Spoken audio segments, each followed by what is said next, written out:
You're listening to the Good News Podcast with Jamie Holtum, brought to you by NBUC. Hi, everyone. Welcome to the Good News Podcast. Today, we are going to have a conversation with my friend, our dentist, an all-around amazing guy, Dr. Joseph Salvaggio. I've rarely seen someone care so much about their patients, about their staff, and in Joseph's case, even more so about the community that he's in. You're going to hear some great stories, and we're going to get into Joseph talking about his daily rituals that have changed his life and his leadership. Again, sit back, relax, enjoy. Let's dive in.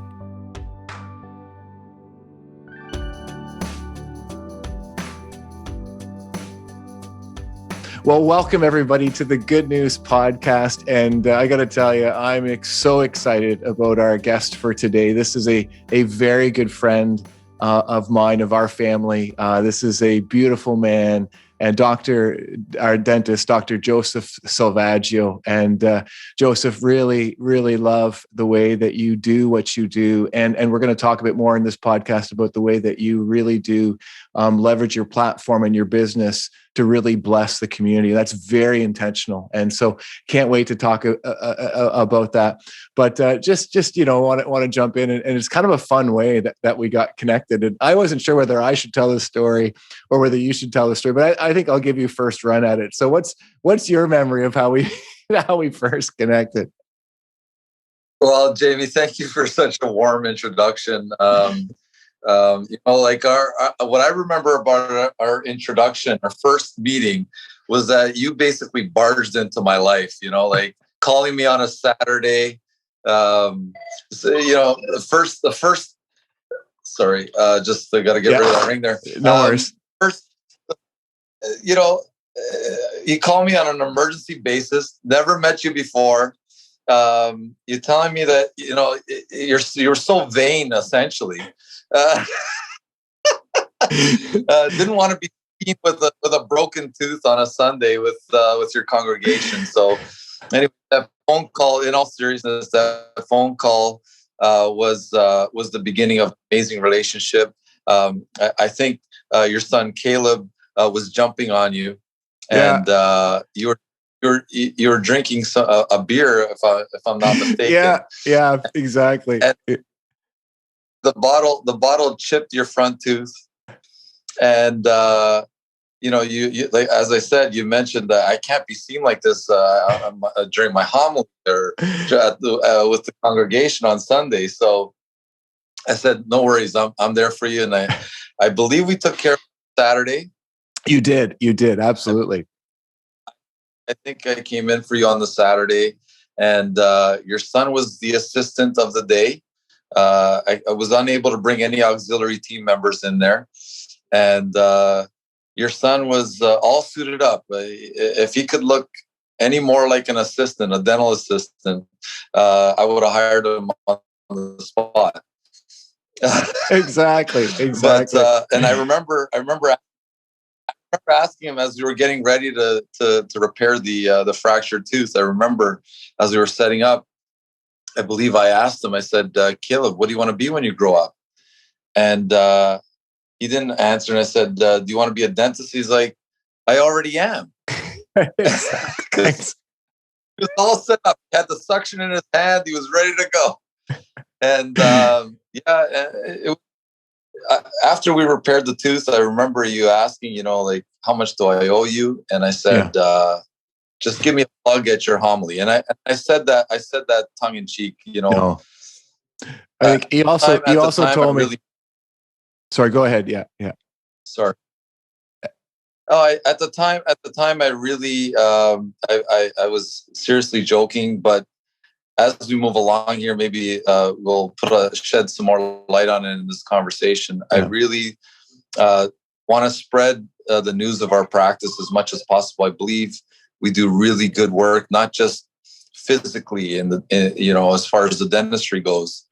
We really strive. Our vision is about connecting with as many people as possible. Our practice has really taken on the whole concept of growing as a people together all of us improving. We're investing in our team now more than ever before.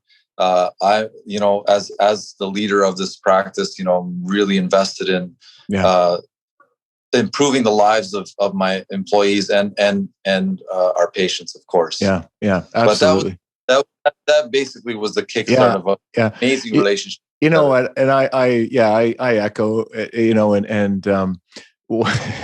I had been up at my parents' place up in Mountain Forest, and I think it might have been Leah actually, because it was quite a few years ago. But just having a beer with my dad, and she hit my elbow and boom, chipped my tooth. And I said to my wife Katrina, I said, no one's going to hear a word I say on Sunday if I show up like this. All they're going to see this big hole in my mouth. So Joseph was great. I think you also said not only did you do it on the house.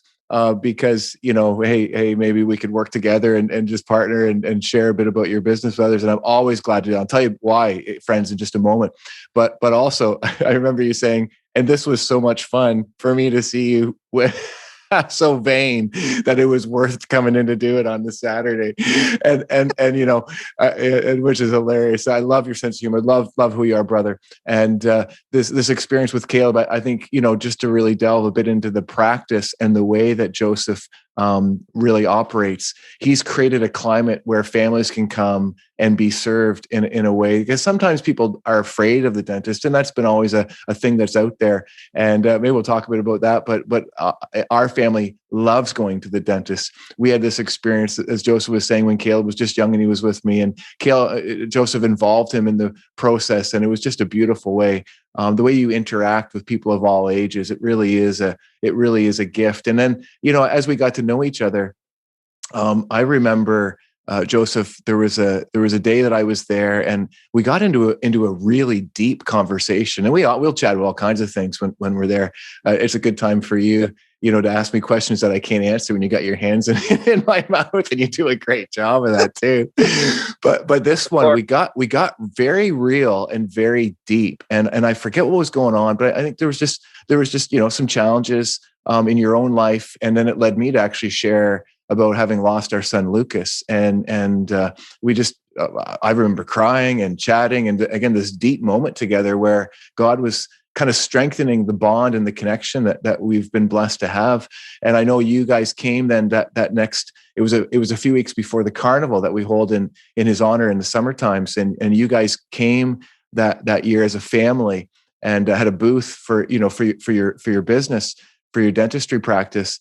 But something happened in that experience on your way back home that was pivotal for your practice as well. Hey, Joseph, maybe just tell us a bit about that. And that kind of all came out of, in my mind, this really deep and real conversation we had when I was when I was at your clinic. Mm-hmm. Yeah, it really, our family talks about it a lot. It just felt so serendipitous. And if you have faith, you believe that things happen for a reason. And, going to the carnival for the first time, and we brought my son, and my niece actually was there as well. And they had an amazing time. And on the way back, we were driving home, obviously.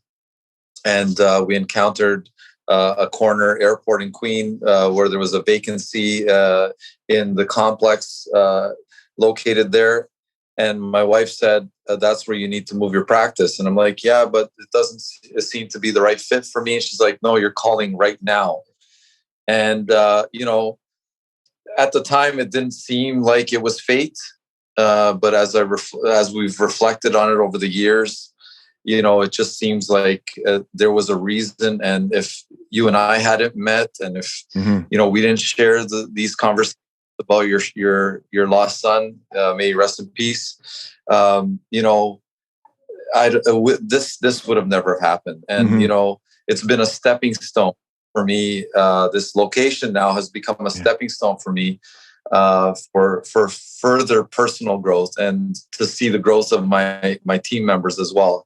It's it was definitely a serendipitous moment. Yeah, absolutely. No, I remember it well, and remember you call me the next week and just tell them what had happened on the way home that day from the carnival, and I don't know, there was something about our conversations too, and it's always felt this way, Joseph, for me, and I think for you as well. Just the depth that we get to, where you just realize what's most important in your life and your priorities, and just the appreciation for our families, for life, and for the people who we get to share it with. It's kind of all underneath some of these decisions, and I think who we want to try to be. And I think as we talk here today, this is the Good News Podcast, and hopefully people, as you're hearing this or maybe watching this, you'll hear the good news that's underneath whatever it is that we do. In this case, Joseph, you're a dentist, and you've used your dental practice to bless people, both within your practice, but also way beyond.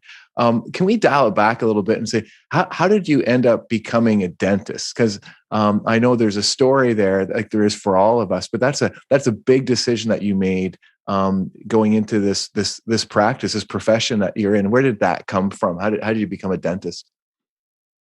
I had a wonderful orthodontist, and I had a wonderful dentist as well growing up, and that really inspired me. I was pretty skilled in the sciences area as well, but I was really kind of driven by the personality of my dentist. He was such a kind man, and just wanted to model him in a lot of ways. And as I said, sciences came naturally to me, and honestly, I just feel like I was guided some way, shape, or form. Because at the time, when you're younger, you really don't know, and I'm sure you could speak to this as well, Jamie. There's so much pressure at 17 years old. You need to know what you have to do for the rest of your life, and to have that expectation for a lot of people, I would say, greater than 90% of the population.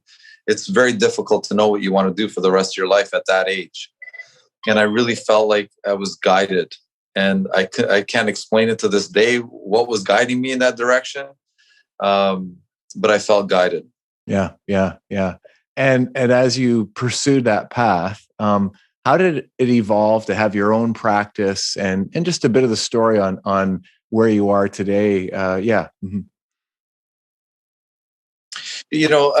Honestly, I reached points when I didn't have my own practice where, to be completely honest, I felt a little bit lost. Yeah. The dentistry is wonderful. Having passion for your craft is important, and I definitely had that. But there are times when it wanes, and when that happens, you question why, and you start to get to the deeper areas. You wanted to dial it back, but I'm dialing it back up because the truth is it became about purpose. And I struggled with that for many years, and so while I struggled searching, I felt like the next natural thing would be to own a practice and have the control, if you will, and still not knowing exactly what my purpose was.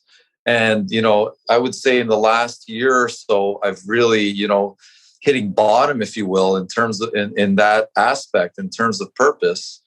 I finally managed to find what it was, and and when it all boils down to it, it comes down to me just trying to be the best.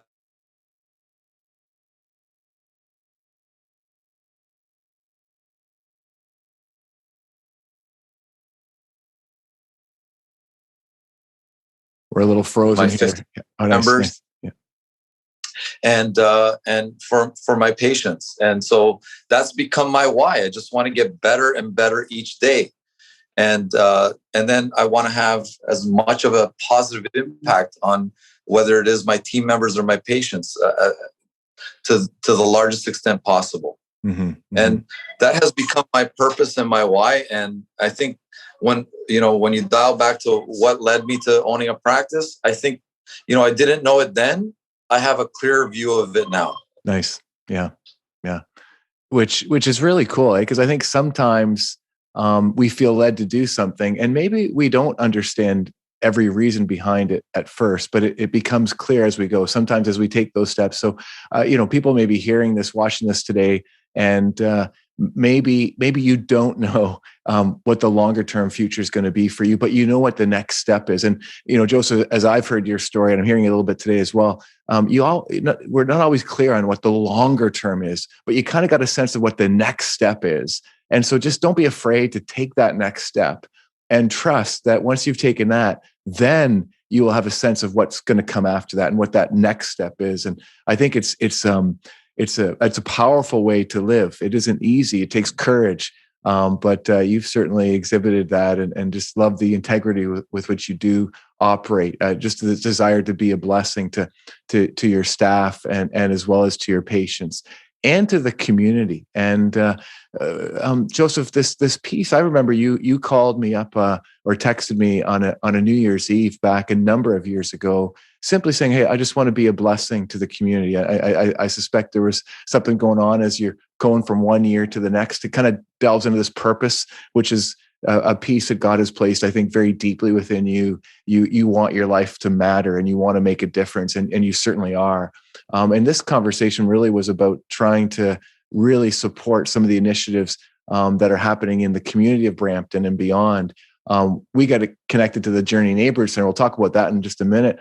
But yeah, just love to hear about that sense of how important it is for you to leverage the practice and resources that you've been blessed to have to be a blessing in the community, and some of the things that you've been doing to try to really practically live into that. Yeah, I mean, as I said earlier, when you're passionate about your craft, there are times where, that can wane, and you can certainly have an impact in terms of the dentistry that you do.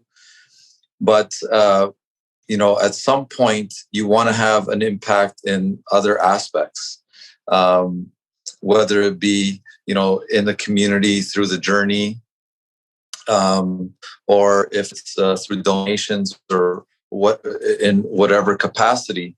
But I was always searching for that piece, because otherwise, I think we all go through a time in our life where we're wondering, what's this all for? What is my why? Mm-hmm.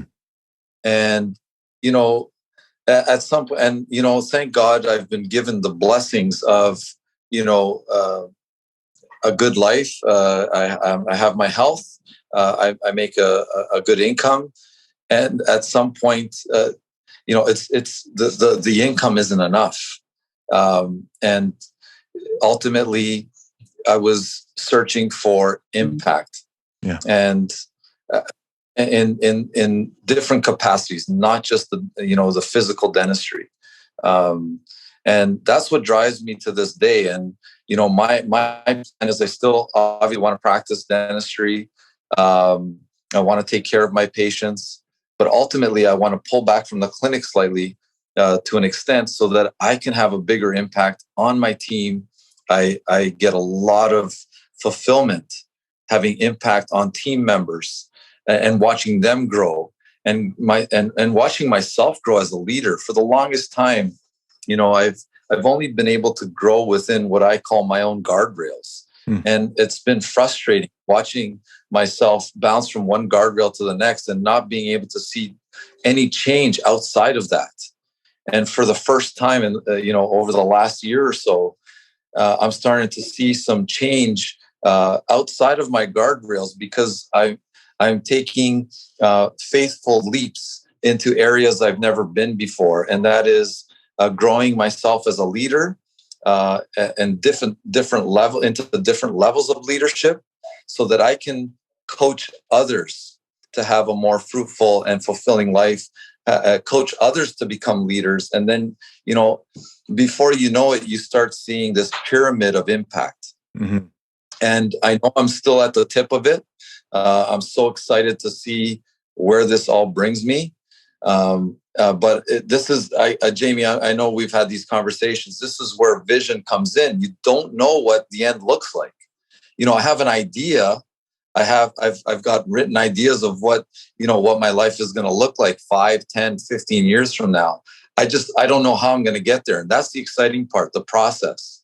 Yeah. And the commitment to growth and personal growth in aspects outside of dentistry, becoming a better father, becoming a better husband, becoming a better leader and mentor. And along the way, I've made mistakes. I still tend to go back to my old tendencies, but I know that the ship is turned. Yeah. It takes long to turn starting to turn. I'm sensing it and I'm feeling it for the first time. That's so exciting. That's so exciting. And I love that openness to growing, and you've always been that way. And really appreciate it.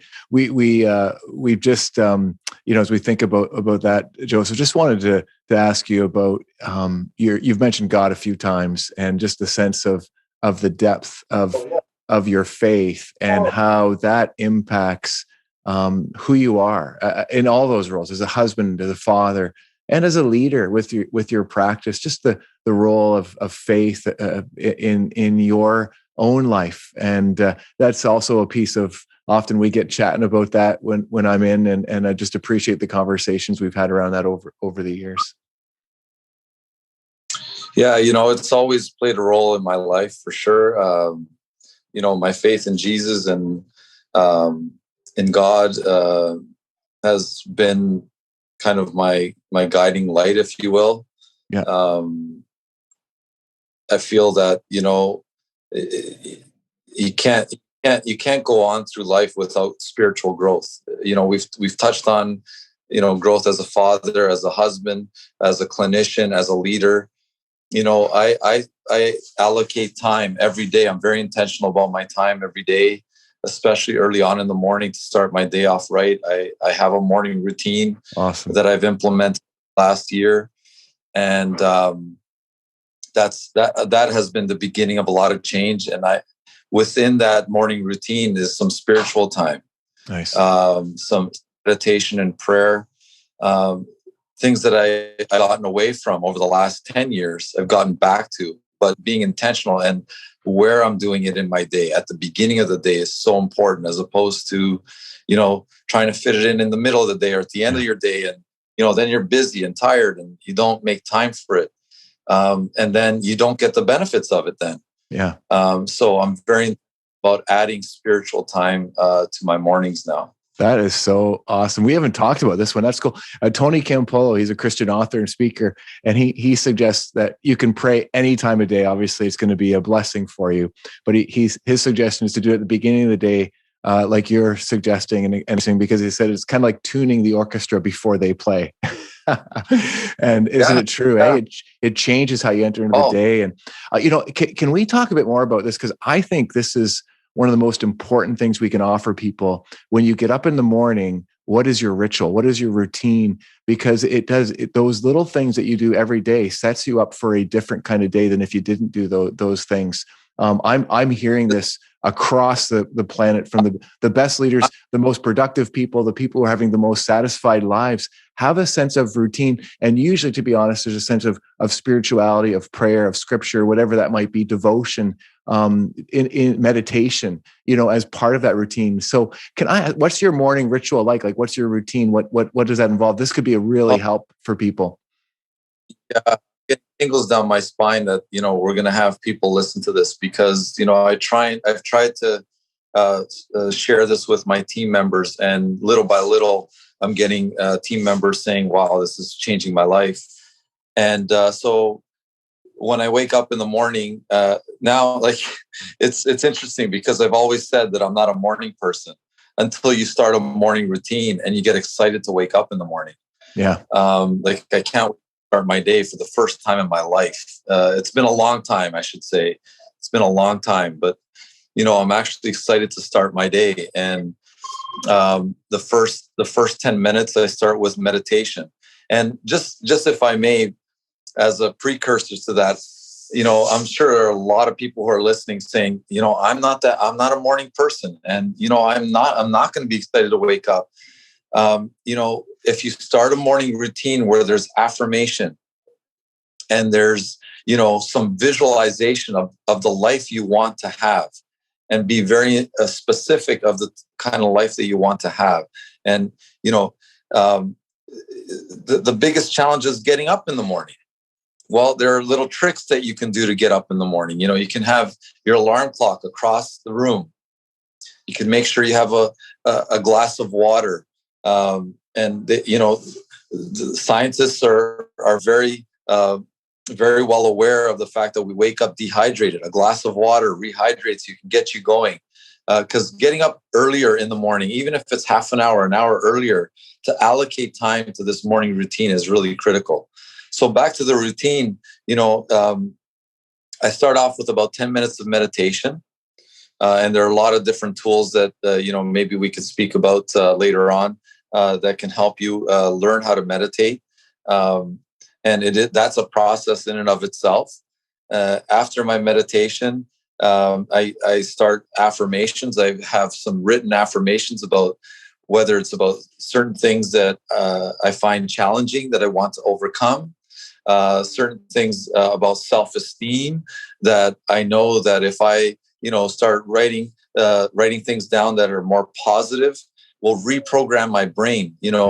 I come from a Sicilian family, from a small town in Sicily, and guilt was a huge way of, rearing. And, fear was fear-based child rearing was basically the way to go. And, it programs children and I know I'm programmed to think very negatively, and fear drove me all my life. Fear and negative thinking drove me all my life. And these affirmations, 10 minutes every morning, have reprogrammed my brain to start thinking more positively. And my self-esteem has grown. And then, as I mentioned, after 10 minutes of affirmations, I spend 10 minutes visualizing. I've actually made a vision board. I'm sure many people have heard of the movie The Secret. Mm-hmm. And, it speaks to the power of thinking about what you want.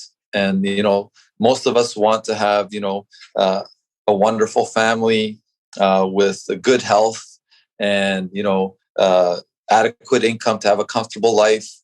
And, it could be anything you want. And if you spend time envisioning it not only, in addition to perhaps it attracting it to your life, it just sets you up with some excitement that maybe this is possible. And until you envision it, it won't be possible. And so I spend about 10 minutes with some visuals, and then I spend about 10 to 20 minutes exercising, whether it be on the bike or if I'm doing some weights. So I give myself about 10 minutes to get the blood going. And for those who haven't exercised at all or find it have lived a very sedentary life, you could start with baby steps, maybe some jumping jacks in the morning, or something small to just get the blood going. And you don't have to spend 10 minutes. It could be just a minute, 2 minutes, just to get the juices flowing, as I mentioned. Yeah. And then after that, I spend about 10 to 15 minutes reading a book that would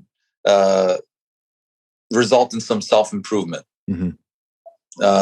Any self-improvement book. Right now, I'm reading a book by Simon Sinek called The Power of Why, or Start with Why. Yeah. And it really helps, get my mind focused on my purpose. Again, I've gotten so much more clarity on purpose. I felt like I was always searching, for so many years. Why? What is all this for? And especially, in my case, again, through the grace of God, I've had a good income. It's not enough. It's not enough. It's not the answer to everything. Mm-hmm. And you start for why. And, self-improvement books have made such a huge impact on me. And, this is coming from an individual who's spent most of his time, if I'm reading, it's about clinical aspects of dentistry and science. And so I've never actually picked up a book about anything other than that. So I'm not a reader outside of that. I've never read a book cover to cover in my life. And at the start of 2021, I'm into my third book. Wow. Awesome. And just from 10 minutes every day. And then after that, after I'm done reading, I try and journal for about 5 minutes. Anything that comes to mind, an aha moment that I've had in the morning or from the previous day, any struggles from the previous day, I like to write down. any impact that I've had on others, I'll jot that down as well, so that, it's so powerful to go back to your journal and read about your struggles from weeks past or years past, and see the growth. And you have your delta, you have your change, you see the fruits of your labor, and it actually puts purpose on steroids. Yeah. You see that is the improvement, and you say, this is why I do what I do. If I could speak to one journal entry, it had everything to do with an interaction I had with a patient, and how, they had spent actually thousands of dollars in treatment, but it wasn't the fact that they were satisfied with the work. It was the fact that they were so appreciative of my time. I felt like I should have appreciated them, for spending the money and proceeding with the treatment plan. They had brought me a gift. They sent me a thank you card, and it basically put an exclamation mark on my purpose. Yeah. Anyways, the journal really helps. It helps so much to read and look back at your journey. Absolutely. Oh, thank you. Yeah. That's my morning routine in a nutshell. That is so awesome. And again, as I said, we haven't talked about this one, Joseph. Obviously, this is kind of new. You said you recently started this as we moved into 2021. What a great time to do it through COVID, through all that we're experiencing. I've got a morning routine that's quite similar, involves some of those things, reading and meditation and journaling and some scripture and a couple different apps that I use, Bible in 1 year and Lectio 365. I'll send them to you because I think you would love them as well. And just, we grow together, don't we? Like, and man, you never know how this might impact others too.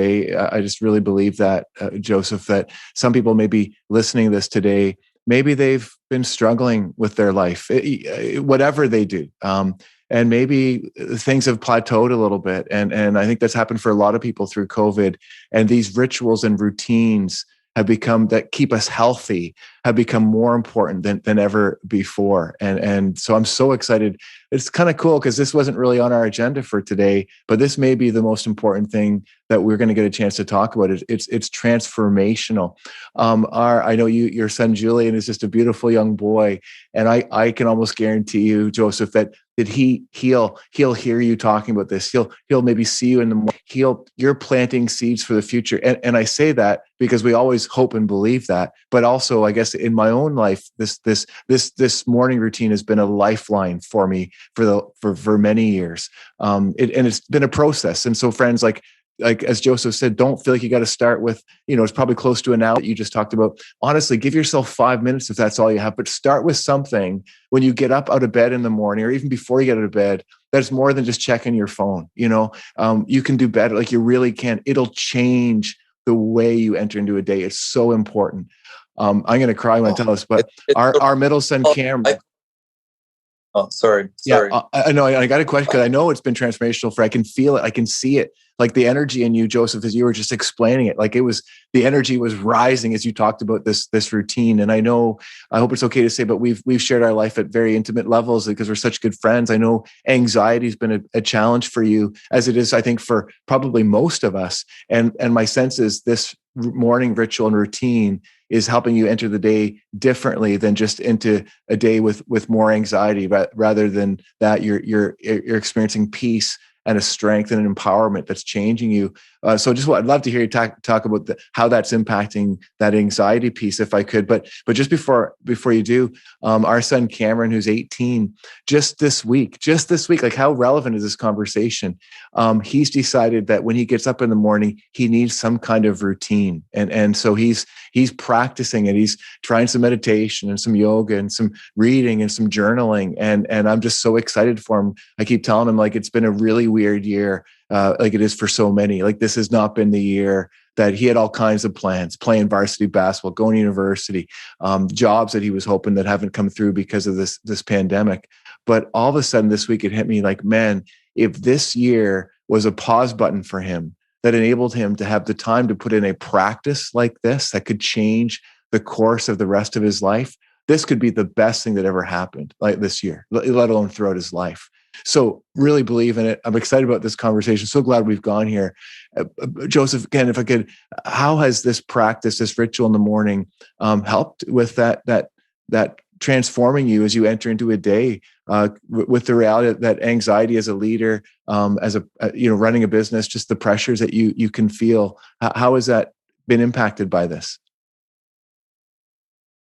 Yeah, I mean, before I get to touch on that, I mean, I just feel like the whole routine has been the rudder of my day, if you will. Like, I love that analogy. It's just kind of set the course on a day-to-day basis for me.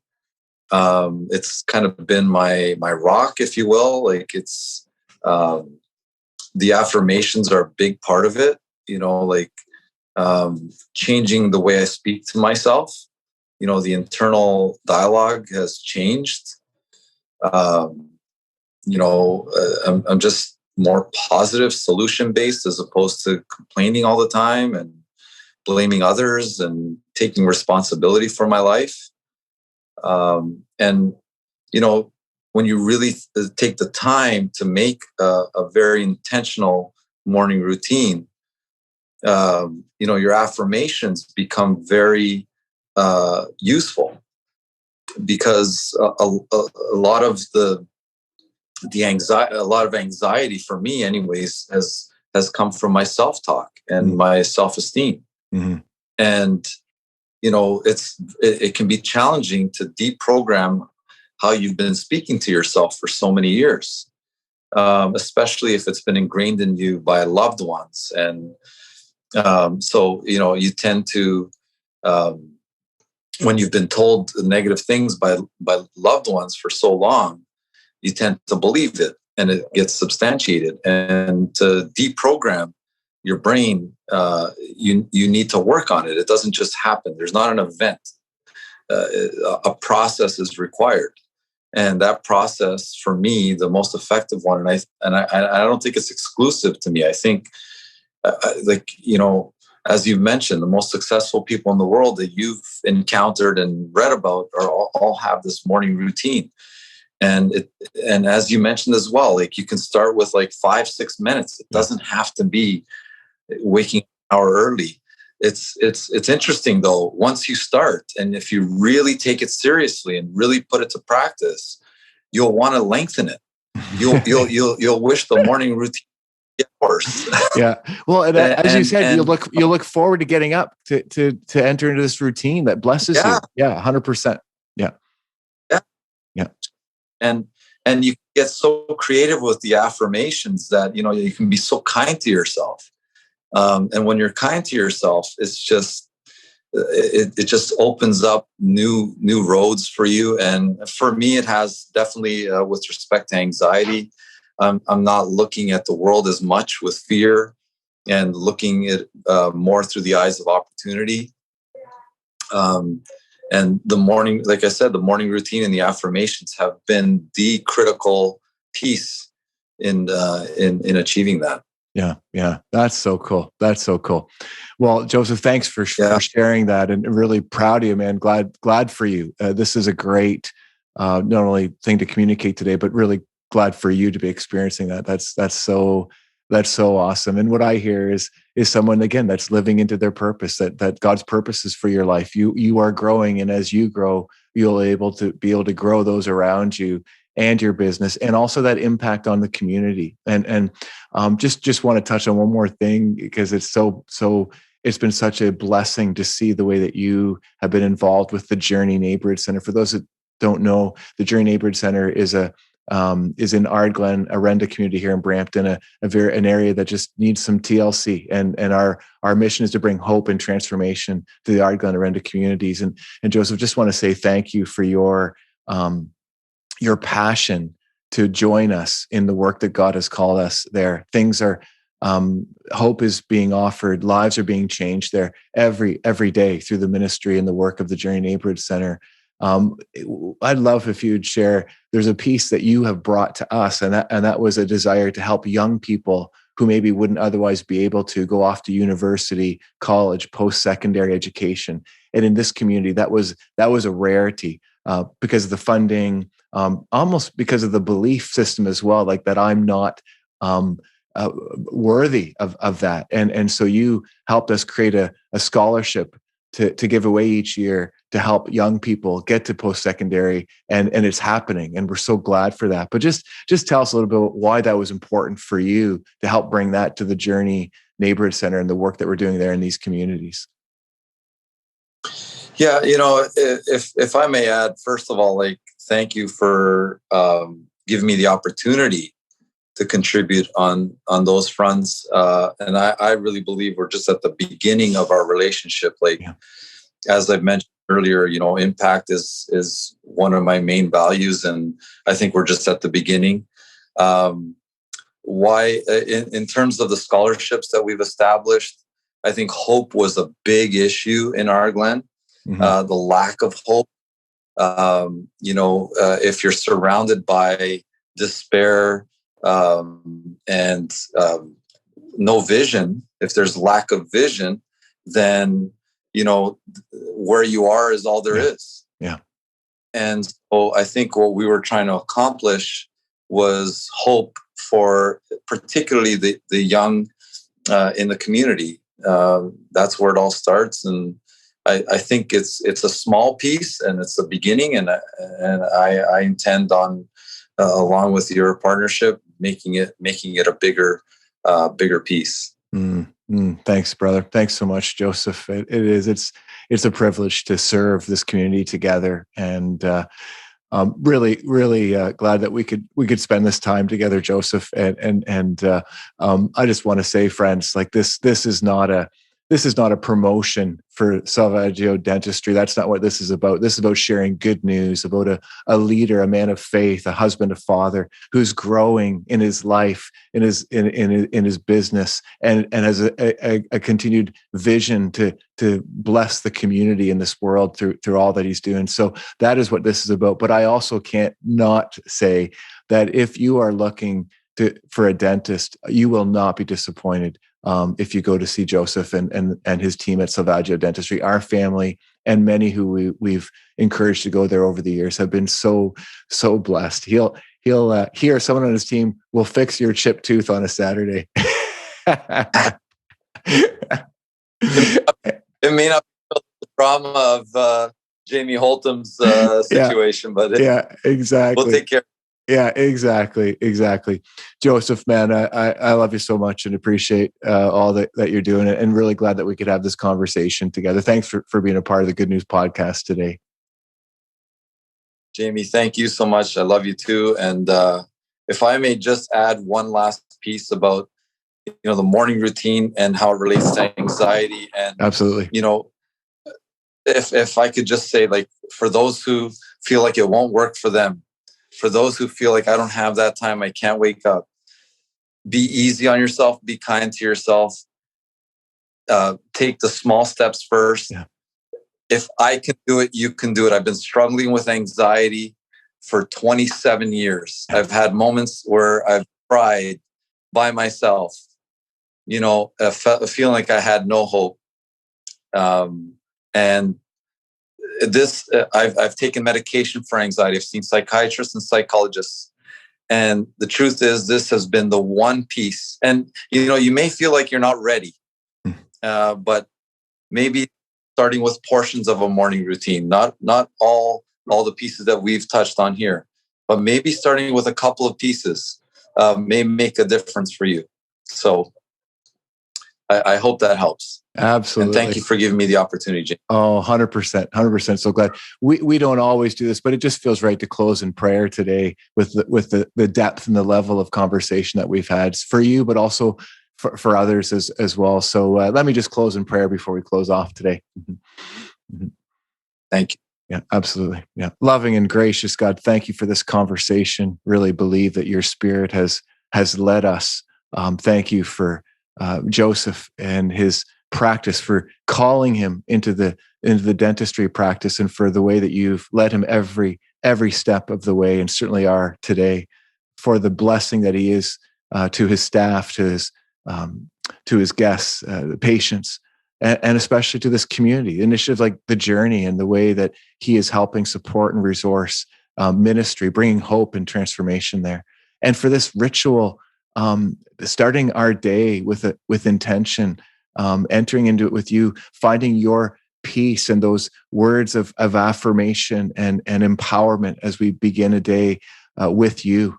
Thank you for the encouragement around that, and pray for anyone who might be considering that. Give them the ability to start to do that, to grow that. It's transformational, as we've talked, and we just desire that for everyone at whatever level you're able to lead them into it. So thank you again for this time and for your presence in it all. In Jesus' name we pray. Amen. Amen. Amen. Well, thanks again, Joseph, Dr. Salvaggio, for joining us today. Again, may God continue to bless you and your practice and your family and this community we serve together. Friends, thank you for joining us on the Good News Podcast today. Next week, I hope you can join us. We'll have Susan Fennell talking about what it was like for her as mayor of this great city of Brampton and some of the incredible things that God did through her serving through those years. It's a great time to celebrate some of those amazing accomplishments and who we are as a city together. So hope you can join us for that good news. Again, thanks for joining the Good News Podcast. God bless you. Have a great day. Thank you for listening to the Good News Podcast with Jamie Holtum. If you liked what you heard today, please share it with a friend who may benefit from today's conversation. And if you want to hear more, be sure to subscribe to this show and turn on your notifications so you never miss an episode. Thanks again. We hope you enjoyed today's discussion, and we'll see you next time.